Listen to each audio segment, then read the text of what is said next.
HSC জীবনের এক গুরুত্বপূর্ণ অধ্যায়। বছরের পর বছর ধরে প্রস্তুতি নেওয়ার পর যখন পরীক্ষা মাত্র হাতের মুঠোয়, তখন সঠিক পরিকল্পনা ও নিজের যত্নই পারে সাফল্যের দ্বার খুলে দিতে। এই শেষ মুহূর্তে অনেকেই চাপে পড়ে অসুস্থ হয়ে যায়, যার ফলে পরিশ্রমের ফল ম্লান হয়ে যেতে পারে। তাই প্রয়োজন স্মার্ট প্রস্তুতি ও সুস্থ জীবনযাত্রা। এখন আসি মূল আলোচনায়, অর্থাৎ শেষ মুহূর্তে পড়াশোনার কৌশল কেমন হওয়া উচিত। আমার মতে নতুন কিছু মুখস্থ না করে রিভিশনে যেতে পারেন। গুরুত্বপূর্ণ টপিক বা নোট ঝালিয়ে নেন। আগের সাল বোর্ডগুলো প্রশ্নগুলো একবার দেখে নিন। প্রতিদিন সময় ভাগ করে পড়ুন। মনে রাখবেন, বেশি নয়, গুছিয়ে পড়াই বুদ্ধিমানের কাজ। ঘুম আর বিশ্রাম এ সময় অনেক জরুরি শরীর সুস্থ এবং ঠিক রাখার জন্য। পর্যাপ্ত ঘুম আপনার মস্তিষ্ককে রিফ্রেশ রাখে। রাতে অন্তত 6 থেকে 7 ঘন্টা ঘুমানোর চেষ্টা করুন। পরীক্ষার আগের রাতে জাগবেন না।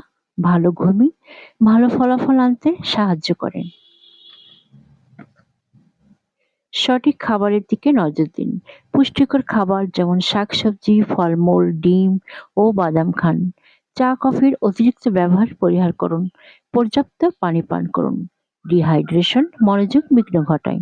মানসিক চাপ কমান। প্রতিদিন 10 থেকে 15 মিনিট ধ্যান বা গভীর শ্বাস প্রশ্বাসে অনুশীলন করুন। আত্মবিশ্বাস রাখুন, আপনি যা করছেন তাতেই ভালো করা সম্ভব। পরিবার ও বন্ধুদের সঙ্গে ইতিবাচক সময় কাটান। শেষ মুহূর্তে পড়াশোনার পাশাপাশি শরীর ও মানসিক সুস্থতা বজায় রাখাটা অত্যন্ত জরুরি। মনে রাখবেন, পরীক্ষার ফল গুরুত্বপূর্ণ হলেও আপনার স্বাস্থ্য তার থেকেও বেশি মূল্যবান। সোহানা অনলাইন সব সময় আপনাদের পাশে আছে, স্বাস্থ্য, পুষ্টি ও সুস্থ জীবনযাপনের পরামর্শ নিয়ে। পরীক্ষার এই সময়টাই আমরা চাই আপনি থাকুন শান্ত, সচেতন এবং সুস্থ।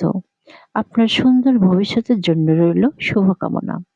নিজের প্রতি যত্ন নিন, সফলতা আপনা আপনি ধরা দেবে।